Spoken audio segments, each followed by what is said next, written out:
దేవుని వాక్యంలోకి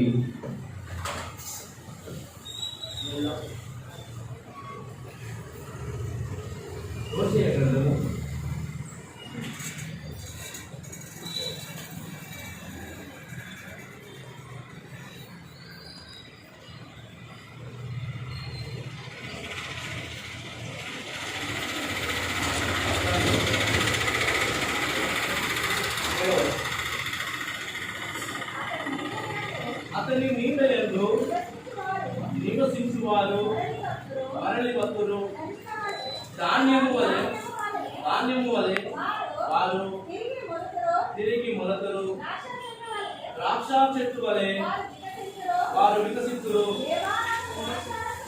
లేబానోను ద్రాక్షారసము వాసన వలె వారు పరిమళించురు. ఎఫ్రాయిము కొమ్మలతో నాకు నిమిత్తం ఏమి చాలదు. 7వ వచనం ఇక్కడ అతని నీడలో తిరిగి మొలతురు, అతని నీడ యందు నివసించువారు మరలి భక్తులు. ఇంకొక వచనం ఏంటంటే ధాన్యము వలె తిరిగి మొలతురు. ద్రాక్ష చెట్టు మరి ఏదైతే పరిమళిస్తూ ఉంటుందో దాని రసము ఆ విధంగా పరిమళిస్తారని చెప్తున్నాడు. ఇంకొక విషయంలో ఏంటంటే ఒక దగ్గర మొలిచే విధంగా చెప్తూ ఉన్నాడు, ఇంకొక దగ్గర పరిమళించేటటువంటి చెట్టు. ఒక చెట్టు ద్వారా ఇవన్నీ కూడా మాట్లాడుతూ ఉన్నాడు. చెట్టు అనుకున్నామా, సంఘం అనుకున్నామా, మన కుటుంబాలు అనుకున్నామా? మనం ఈ విషయంలో ఏది పెట్టుకున్నా అది జరుగుతుంది. ఇక్కడ అతని నీడ అనగా దేవుని యొక్క నీడ. మరి అతని నీడలో అందరూ కూడా మొలిచేటటువంటి వారే, వికసించేటటువంటి వారే. దేవుని నీడకు వచ్చిన ఎవరైనా బాధపడతారా? బాధపడరు కదా. దేవుని నీడకు వచ్చినప్పుడు ఎవరు కూడా బాధపడేటటువంటి విధంగా ఉండరు. మరి ఇంకొక విషయంలో ఏం చేస్తుందంటే, ఇంకొక విషయంలో ధాన్యము వలె వారు తిరిగి మొలుతురు. ధాన్యము ఒక గింజగా పెడతావు, ఒక గింజగా పెట్టినప్పుడు అది ఎంత వస్తుంది? ఒట్లయితే చాలా వస్తాయి, ఒక కుక్కికే చాలా వస్తాయి. ఇంకా వేరే పదాలంటే వేరే వేరే రకంగా వస్తాయి. ఒక ఇత్తును పెడితే అది చాలా రకాలుగా మనకు వస్తూ ఉంటుంది. మరి దేవుడు తన నీడలో ఉన్నటువంటి చెట్లను పుట్టించాడు, అవి మొలుస్తూ ఉన్నాయి. మొలిచిన తర్వాత అవి ఏమైతున్నాయి? మొలుస్తూ ఉన్నాయి కానీ ఏమైతున్నాయి? మొలిచాయి. మనకందరికీ తెలిసినటువంటి విషయాలు చాలా ఉంటాయి. ఎందుకంటే మొలిచినటువంటి చెట్టు పరిమళించకపోతే ఎందుకు పనికిరాదు? పనికొస్తుందమ్మా. పరిమళించేటువంటి చెట్టు గురించి చెప్తాను. అందరికీ తెలుసు, మన తేడా తెలుసు కదా. చెట్టు పరిమళిస్తేనే తప్ప ఆ ఈగ దాని దగ్గరికి వెళ్ళదు. దాని సువాసన అనేది ఆ ఈగలు తగిలితే ఆ చెట్టు చుట్టే ఆ ఈగలు తిరుగుతూ ఉంటాయి. దానిలో ఉన్నటువంటి మకరందాన్ని తీసుకొని మనకు తేనెను ఇస్తూ ఉంటాయి. అంటే ఆ చెట్టులో పరిమళించడము కావాలి, మరి మొలవడము కావాలి. దేవుని నీడలో ఉన్నాం, మరి మొలుస్తూ ఉన్నామా? మొలిచినాము. మొలిచిన తర్వాత మనలో ఆ పరిమళ సువాసన అనేది ఉందా? మొలుస్తూ ఉన్నాం కానీ ఆ పరిమళ సువాసన లేక బాధపడుతున్నామేమో. దేవుడు అంటున్నాడు నీకు పరిమళ వాసనగా ఉండాలి. దేవునికి ఏ వాసన ఇష్టము? పాత నిబంధనలో లవంగి పట్ట వాసన కదా, అగర్ వాసన, లవంగి పట్ట వాసన, అగర్ వాసన, ఇంకా కోడెల రక్తము, ఇంకా మేకల రక్తము, ఇంకా దహన బలులు, ఇంకా చెప్తే ఇంకా అనేకమైనవి దేవునికి అప్పుడు ఇష్టం లేదు. కానీ ఇప్పుడు మాత్రము నిన్ను ఒక చెట్టుతో పోల్చి మాట్లాడుతూ ఉన్నాడు. నేను నీడను, నా నీడకు వచ్చినటువంటి చెట్టు ఎప్పుడు కూడా వికసిస్తూ ఉండాలి. ఆకు వాడక అది ఎప్పుడు కూడా చిగురించే చెట్టు వలె. నీటి కాలువ పక్కన నీరు దేవుడు అనుకోండి, ఆ కాలువ పక్కన నీవు నేను ఉన్నామనుకోండి, ఎప్పుడు కూడా మన ముఖాలు ఇంకా డల్గా ఉంటాయా? ఎందుకు డల్గా ఉంటాయి? ఆయన డల్గా ఉండే దేవుడు కాదు. నా పక్కవంటి నేను డల్గా ఉంటాను, లేజీగా ఉంటాను, నా పక్కవంటి చురుకైన వాడు ఉంటే నన్ను ఎప్పుడు కూడా సురుకు పెడుతూనే ఉంటాడు. అదే ఏమయ్యా నిద్ర అవుతుందా, లేకపోతే ఏమయ్యా ఇక మాట్లాడవు అని చెప్తూ ఉంటాడు. కానీ దేవుడు కూడా అదే, ఎప్పుడు కూడా ఆయన చురుకుగా ఉండే దేవుడు, డల్గా ఎప్పుడు లేడు. అందుకే సోమరులను తిడుతుంటాడు బైబుల్ సామెతల్లో. సోమరు హఠాత్తుగా వాడికి నాశనం వస్తుంది. సోమరి వాడు ఇంకో ఏం చేస్తాడు, ఎదుటి వాడి ధాన్యాలు లెక్క పెడుతుంటాడు, అని కుప్పలు లెక్క పెడుతుంటాడు. అమ్మ వాడికి అన్ని వండినాయా, అని గిన్ని వండినాయా లెక్క పెడతాడు, కానీ పని మాత్రం చేయలేదు. అంటే అలాంటి రీతిలో ఉండేటటువంటి వాడు కూడా దేవునికి ఇష్టం లేదు. సో మనము మన జీవితాలను ప్రకారం అక్కడ పరిమళించేటటువంటి వాసనగా ఉంది.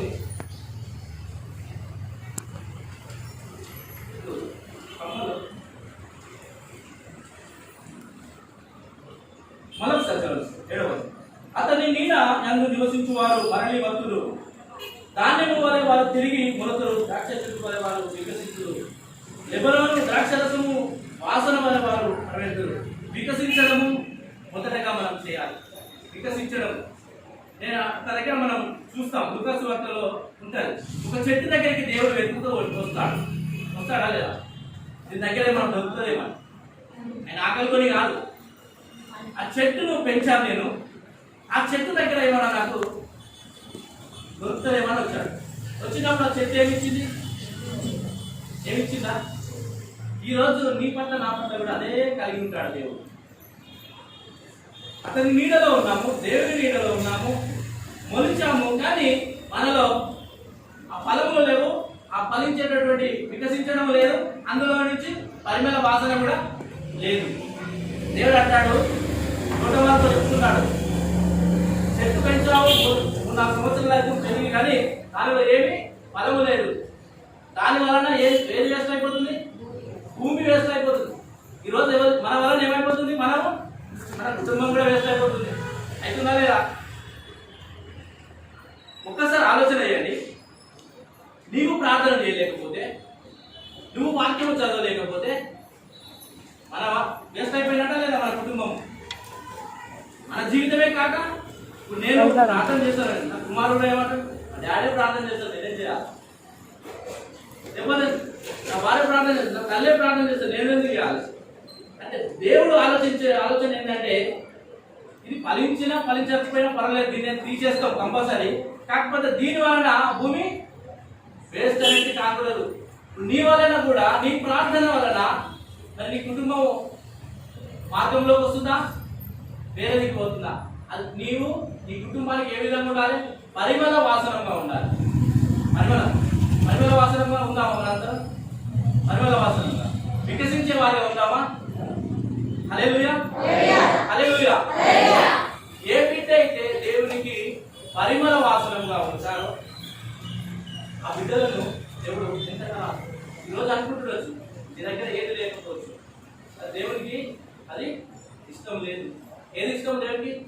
మనకు తెలిసినటువంటి బిడ్డ ఉంది ఒక ఆమె, మన దగ్గర ఏమీ లేదు. ఏముంది? ఏమీ లేదు. దేవుని ప్రేమ మాత్రం ఉంది. ఎస్తేర్ అమ్మకి ఏముంది? ఏమనుందా? అన్ని పిల్లదాన్ని అది చూడవచ్చు, లేకుండా లేదు. కానీ ఆమెకు ఉన్నది ఒకటి, దేవుని ప్రేమ ఉంది. ఆ దేవుని ప్రేమను బట్టి ఆమె మహారాణిగా అక్కడ నిలబడ్డది ఆ స్థానంలో. ఈరోజు నీలో అలాంటి వాసన కావాలి. అది అందరికి స్త్రీలకు, అక్కడ ఉన్నటువంటి కొంతమంది స్త్రీలకు అనేకమైన పరిమళాలు, లోక సంబంధమైన పరిమళ వాసనలు అన్ని కూడా కలిగించారు. కానీ ఈ బిడ్డ మాత్రం ఏమి పెట్టుకోలేదట. ఎలాంటి ఫుడ్ కూడా తీసుకోలేదట. అంటే శ్రేష్టమైనటువంటి అది మామూలు ఫుడ్డే తీసుకున్నారు కానీ తీసుకోలేదట. కానీ ఆ బిడ్డను పరిమళ వాసనగా రాజుకు ఇంపుగా చేసి ఉన్నాడట. ఈ రోజు కూడా నీ కుటుంబానికి నీవు ఆ ఇంపుగా ఉండాలి, ఆ పరిమళ వాసనగా. నువ్వు ఒకరోజు పాత నిబంధన ప్రకారం లవంగి పట్టవాసన దేవుని లేకపోతే దేవుడు సంతోషించేవాడట, గొడవ రక్తంతో సంతోషించేవాడట, ఇంకా దహన బలులతో సంతోషించేవాడు. ఈ రోజు నీ ప్రార్థనను బట్టి దేవుడు సంతోషించాలి, అంతేనా లేదా? ఈరోజు ఆ వాసన ఇప్పుడు మా అత్తరు రోజుకుంటే చాలా చర్చ ఒక్కరు వ్యక్తులు వస్తే అందరికి వస్తుంది. మరి ఈరోజు నువ్వు ఒక్కదానికి ప్రార్థన చేసి అందరికి వస్తుందా? అందరూ ఎప్పటి కూర్చుంటున్నారా అనేదానికి? ఎందుకంటే దేవుడు నేను వెతకడానికి వస్తాడు ఒక రోజు. నేను చెప్తాను, వెతకడానికి వస్తాడా లేదా నమ్ముతున్నారా? వస్తాడని వచ్చాడా లేదా? ఎక్కడొచ్చాడు? పరమగీతంలో వచ్చాడు. జలదార చెట్లు ఎక్కడున్నాయో, ఏం చేస్తున్నాయో, వికసించాయో లేదో, అవి పరిమళిస్తున్నాయా లేదో, అవి ఏమైతున్నాయని ఆయన దేవుడు వెతకడానికి వచ్చాడు. ఈ రోజు కూడా మన సంఘంలోకి వస్తాడు దేవుడు. వికసిస్తున్నాడా లేదా నా బిడ్డ, వికసిస్తుందా లేదా నా బిడ్డ అని ఒకసారి జ్ఞాపకం చేసుకుంటాడు. ఇంకా చేస్తాడా లేదా? ఏమంటాడు? ఆ చెట్లు ఎట్లున్నాయో, ఆ దానిమ్మ వృక్షము ఎట్లున్నాయేమో, కానీ నీవు అందరికీ పనికొచ్చే చెట్టుగా ఉండాలి, అందరికీ పరిమళించే వాసనగా ఉండాలి. సకల జాతులు నీలో నివసించాలి. ఈరోజు అంటాము ఇక్కడ తక్కువ వారిగా, ఎక్కువ వారిగా, డబ్బున్న వాళ్ళని ఒక తీరుగా, డబ్బు లేని వాళ్ళని ఒక తీరుగా చూస్తూ ఉంటాం. కానీ దేవుడు అంటున్నాడు, నువ్వు ఒక చిన్నవాడి, ఎస్తేరు బిడ్డ చిన్నది, ఎందుకు పనికి రానటువంటిది, అసలు ఎన్నికలైనటువంటి ఆమె. కానీ రాజు సింహాసనం పైన పెట్టినప్పుడు ఆమె సింహాసనం ఇచ్చింది కదా అని దాన్ని సపరేట్గా కూర్చోలేదు. ఆమె ఏం చేసింది? అందరి కొరకు అందరికీ ఒక నీడగా మార్చబడ్డది. మార్చబడ్డదా? అక్కడ ఆ రాజు నిజానికి ప్రకటన చేస్తే, అయ్యా నా ఇశ్రాయేలు ప్రజలు నేను చూసుకుంటా ఈ యొక్క వస్త్రములు కట్టుకోను, ఇక్కడ ఉండ, నేను ఉపవాసం దినమును దాటించి నా పనికర్తలతో నేను ఉపవాసం చేస్తానన్నటువంటి బిడ్డ. ఆ బిడ్డ అలాంటి బిడ్డలు పరిమళించేటటువంటి బిడ్డలు. ఒకసారి హెజ్కేలు గ్రంథంలో ఒక మాట చదువుదాము. హెజ్కేలు గ్రంథము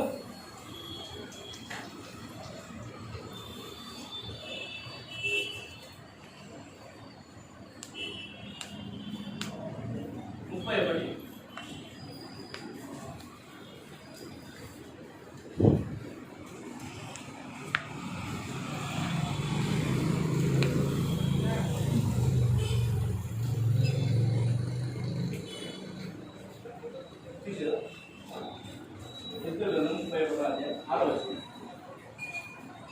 ఆకాశ పక్షులన్నీ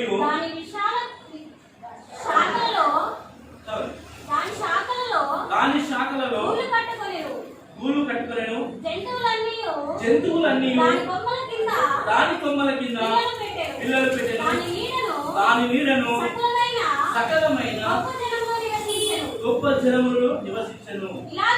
ఇలాగున అది పొడుగైన కొమ్మలు కలిగి దాని వేరు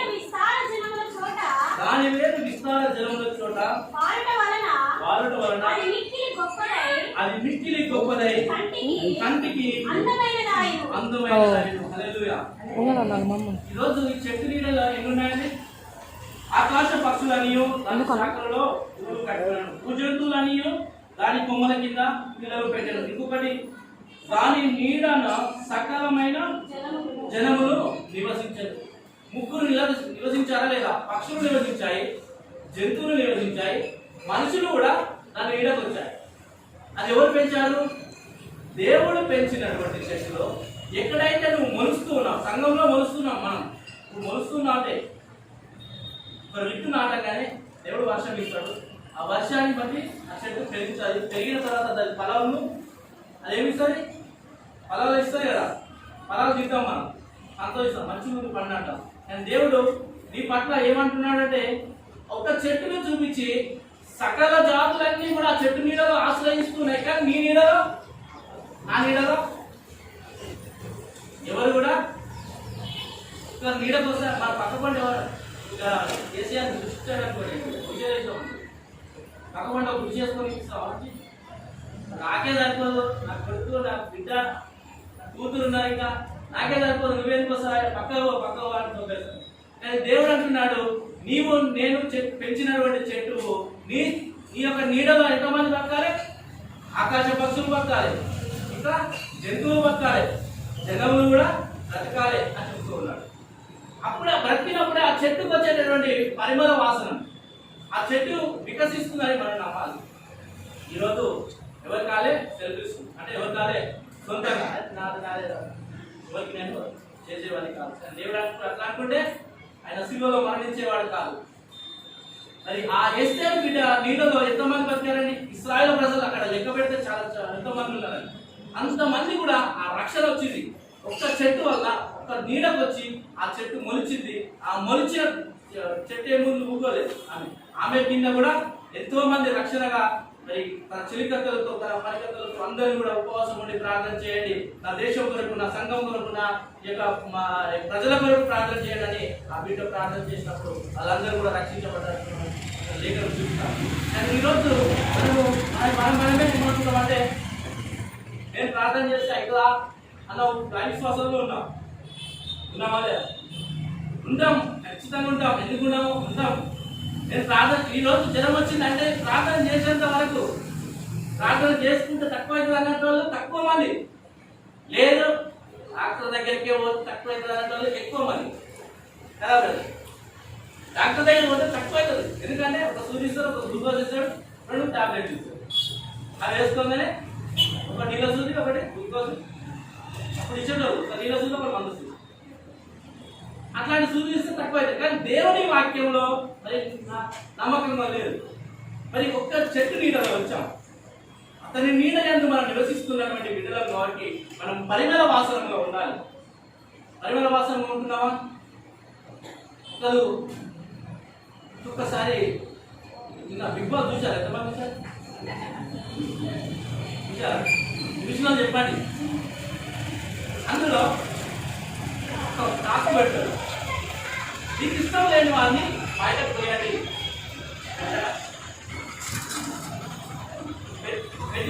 పెట్టి చూసినా చెప్పండి, ఇష్టం లేనటువంటి. ఈ రోజు నీవు దేవునికి ఇష్టం లేకపోతే ఆ విధంగానే తోసివేయబడతావు కదా. దేవునికి అయిష్టంగా ఉన్నటువంటి వారము తోసివేయబడతాము. లాజరును చూసాము, ధనవంతుని చూసాము. ఎవరు తోసివేయబడ్డారు? ధనవంతుడు తోసివేయబడ్డా లేదా? మరి తోసివేయబడ్డప్పుడు మనము దేవునిలో పరిగణించే అతని నీడలో ఉన్నాం. ఏం చెప్పుకుంటాం? నేను క్రైస్తవుని, మళ్ళా బుద్ధి చెప్తాం, నేను క్రైస్తవున్నాయి, నాకేమన్నా వచ్చే లాభాలు ఇస్తే ఈ లేకుండా నేనైతే క్రైస్తవు మార్చుకుంటామమ్మా. అసలు మార్చుకోం. ఇప్పటికి కూడా మనకు ప్రభుత్వము కొన్ని విధాలు పనికొస్తుంది వాడు వాడుకుంటున్నాం. ఇంకేదైనా సమయం వస్తే, ఏదైనా సమయం వచ్చినప్పుడు క్రైస్తవుని బ్యాప్టిజం తీసుకున్నాం, మార్పు పొందుతున్నా లేకుండా లేదు అని చెప్తున్నాం. కానీ దేవుని విషయంలో ఆయన అంటున్నాడు, ఆయన నీడకున్నాము, కానీ ఆయన నీడలో మనము వికసించడం లేదు.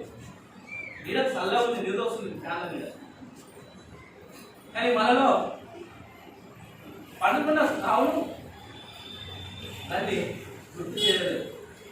నీకు దగ్గర అంటాడు దేవుడు అంటాడు, ఏమంటాడంటే మనమందరం కూడా ఒక చెట్టుతో పోల్చి మాట్లాడు. చెట్టే అనుకోకండి, మన కుటుంబం అనుకోండి. మన కుటుంబంలో మనము పరిమళించడానికి ప్రయత్నం చేయాలి. మనము ఆ వాసనగా ఉండాలి. ఆయనకి ఇష్టమైన ఒకసారి దేవుడు అడుగుతాడంట, నీ దగ్గర ఏముండాలి? పరిమళించాలంటే ఏముండాలి? ప్రార్థన ఉండాలి, ఇంకేముండాలి? విశ్వాసం ఉండాలి, ప్రార్థన ఉండాలి. అవి ఉంటేనే సరిపోతుంది. ఇంకా ఉండాలి. ఇంకా కూడా ఇంకా రాసినటువంటి అధ్యాయం ఒకసారి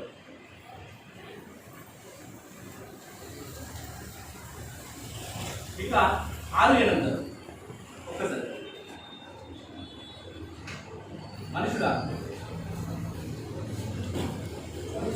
మనుషుడా ఏది ఉత్తమమో అది నీకు తెలియజేయబడి ఉన్నది.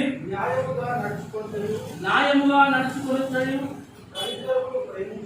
కనికరమును ప్రేమించుటయు దీన మనసు కలిగి నీ దేవుని ఎదుట ప్రవర్తించుటయు ఇంతే కదా యెహోవా నిన్ను అడుగుతున్నాడు. దీన్ని జ్ఞాపకం చేసుకుని చదువుకోండి. ఏమడుగుతుంది మన దీన మనసు అడుగుతున్నాడు. ఇంకొకటి కనికరమును ప్రేమించుటయు దీన మనసు కలిగి దేవుని ఎదుట ప్రవర్తించుటయు ఇంతే కదా యోవాన్ని అడుగుతున్నాడు. ఈరోజు నువ్వు పరిమళంగా వాసనగా ఉండాలంటే దేవుని నీడలో ఉన్నా లేదంటారు. దేవుడు ఏదైతే పంచాడో దాన్ని మనము ధరించుకున్నాం. ఆయన ప్రేమ పంచాడు కదా, ఆ ప్రేమ నువ్వు ఇతరులకు పంచనే పంచదు. పంచవా దాచిపెట్టుకుంటే పనికొస్తుంది. ఎప్పుడు పనికొస్తుంది? ఎప్పుడు పనికిరాదు, ఎప్పుడు కూడా పనికిరాదు. ఇప్పుడు పనికొస్తుందా? కరోనా టైంలో నలుగురు కూడా వెనుబడి వెళ్తలేదు. చనిపోయిన వెళ్తున్నామా 20 మంది, మొన్నటిదాకా అసలు మంది కూడా వెళ్ళలేదు. మరి ఏ ప్రేమను సంపాదిస్తున్నాం? కనికరమును లేకపోయే, దీన మనసు లేకపోయే, ప్రేమను లేకపోయే. మరి దేవుడు అడుగుతున్నది గవేని అడుగు. అవన్నీ నీలో ఉంటే నువ్వు తప్పకుండా పరిమళ వాసనంగా ఉంటావు. నువ్వు తప్పకుండా సకల జాతులు ఆ చెట్టు నీడలో ఏవైతే ఆశ్రయం ఇస్తూ ఉందో ఆ చెట్టు సకల జాతుల పక్షులకు, మృగములకు, ఇంకా మానవులకు ఇస్తూ ఉంది, జనాలకు ఇస్తూ ఉంది. ఈరోజు నీ కుటుంబం అసమానం వెళ్ళి అసమానం కొట్టాడ, అసమానం భర్తలు తిట్టడం, భార్య తిట్టడం ఇవన్నీ ఉంటే పరిమళిస్తామా? పరిమళించము. ఇవన్నీ దేవుడికి ఇష్టము కాదు, అయిష్టము. మీరు అర్థం తెలుసు. మరి పరిమళించడము దేవుడికి ఇష్టమైంది ఏదంటే ఆయన కోరుకునేది అదే అడుగుతూ ఉన్నాడు. ఈరోజు నిన్ను నన్ను అడుగుతున్నాడు, నువ్వు ఏ విధంగా పరిమళించాలంటే నీకు మార్గం ఉండాలి. ఆ మార్గంలో తప్పకుండా పరిమళిస్తామని చెప్తూ ఉన్నాడు. మరి ఇంకొక కొన్ని విషయాలను మనం ఆలోచన చేస్తే ఆయన నరుల ఇచ్చేటటువంటి మనం కొంతమంది అనుకుంటాం, నేను ఇది ఇస్తా, అది ఇస్తా, అది ఇస్తాను. అది అవిటి వలన సంతోషం లేదు. దీన మనసు కలిగినటువంటి ఎస్తేరు బిడ్డ రాణిగాంచబడ్డది, ఇంకొకరికి నీడగా ఆమె మార్చబడ్డది. నీడగా ఉందా లేదా? ఉంది. మరి కనికరం కలిగినటువంటి ఎవరు? కనికరం కలిగినటువంటి వారు ఎవరు చెప్పండి? కనికరం కలిగినటువంటి, కనికరం ఉన్నటువంటి బిడ్డ ఎవరు? కనికరం ఉన్నటువంటి బిడ్డ దేవుడు. కనికర సంపన్నుడే. ఆ దేవుని నీడలో మనం ఉన్నాం. ఆ కనికరం మనం ధరించుకోవాలి. ఆ దీన మనసును ధరించుకోవాలి. దేవుడు పంచినటువంటి ప్రేమను మనం ధరించుకోవాలి. రాజ్ఞంలో మొదటి ఆజ్ఞ ప్రేమనే ఉంది. ఆ ప్రేమను మనం చాటలేకపోతే, నేను మొన్న ఒక తల్లి కుమార్తెనే చూశాను. తల్లి కుమార్తె ముగ్గురు, 2 కొడుకులు, తల్లి కుమార్తె. ఆమె మీద ఉన్నటువంటి ఆస్తిని పంచుకోవడానికి చాలా కష్టపడ్డాను. అది కొనవడానికి నేను వెళ్ళాను. లాక్లో తల్లి చాలా అమ్మాయి తెచ్చుంటుంది, దగ్గర 70 వరకు ఉంటుంది. ఆ 72 సంవత్సరాలలో అమ్మని ఏమడుగుతున్నారు? అమ్మ నీకు మంచిగా చూస్తాను అంటలేదు, ఇంకేమైనా దాచిపెట్టినావో చెప్పు, మన అవి ఇప్పుడే 10 మంది ఈ నలుగురికైనా అయిపోవాలి.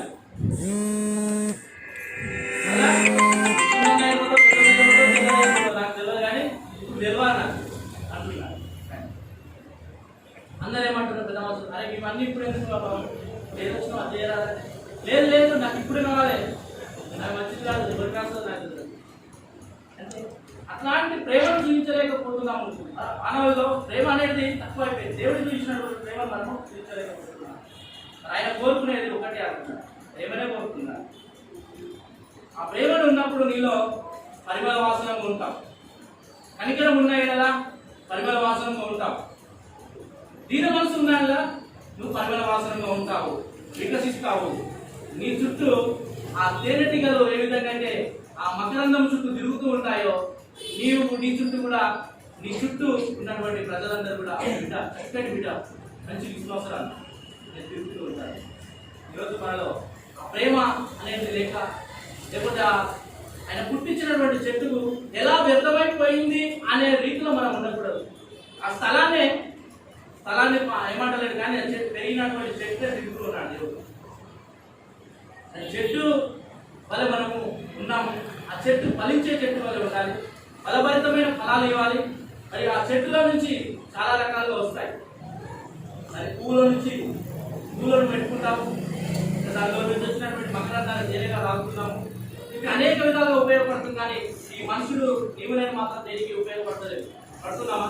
దేనికి పడుతున్నామంటే ఎవరి వాళ్ళకే వార్తానికే ఉపయోగపడుతున్నాం, కానీ వేరే దానికి ఉపయోగపడతలేము. దేవుడు అంటున్నాడు, నీవు ఆయన నీడలో ఉన్నాము కాబట్టి పరిమళించడం మనం మొదటిగా స్టార్ట్ చేయాలి. పరిమళించిన తర్వాత సువాసనగా, అగరు వాసన అనేది సెంటు కొట్టుకుంటే నలుగురికి ఎలా విధంగా అయితే వాసన వస్తుంటారో నీవు కూడా సంఘంలో కానీ బయట కానీ అదే రీతిలో వాసన రావాలి. క్రైస్తవ బిడ్డలను కొందరు ఉంటేనే గుర్తుపడతారు. నేను బయటకు వెళ్తే అవును బ్రదర్ మీరు క్రీస్తు నమ్ముతున్నారు, దేవుడు నమ్ముతున్నారు, ఎందుకు గుర్తుపడుతున్నారు? ఆయన తెలియదు కదా. మామూలుగా అందరైతే వాళ్ళు పొట్టు పెట్టుకోరు, అందరూ కామన్ అయితే పొట్టలు పెట్టుకోరు, వెళ్ళిపోతారు. క్రైస్తవుని కదా అన్నప్పుడు ఆయనలో ఏదో ఒకటి కనబడుతుంది. నీలో కూడా నాలో కూడా అది కనబడాలి. అది కనబడాలి. ఆ కనబడ్డప్పుడే నువ్వు పరిమళ వాసనగా ఉంటావు. నీ చెట్టు నీడలో అనేక పక్షులకు చోటు ఉంటుంది. అనేక పక్షులు ఆడుకోకండి. అది ఎందుకుండా ఏం పక్షులు పడతాయి. ఈ బ్రదర్ మస్తు చెప్తున్నాడు, ఇంటికి పక్కన చెట్టు ఉంది, చెట్టు మీద కాకులు ఉంటాయి, గద్దలు ఉంటాయి, అన్ని ఉంటాయి. కానీ అవి కాదండి పక్షులు. అంటే మన జీవితంలో మన కుటుంబం కావచ్చు, మన చుట్టూ ఉన్న పక్కబడి వారు కావచ్చు, మన ఆశ్రయ స్థలంలోకి వస్తారు అనేది మనం నమ్మాలి. మరి నమ్మినప్పుడే దేవుడు మన పట్ల సంతోషిస్తున్నాడు. నిన్ను నన్ను అడిగేది ఒకటే, మూడే అడిగిండు. కనికరము, ప్రేమ, దీనమని. ఈ మూడు అడిగిండు. మూడుని మనము జ్ఞాపకం చేసుకొని మరి జీవించాలనేది కొద్ది మాట దేవుడు జీవిస్తున్నాడు.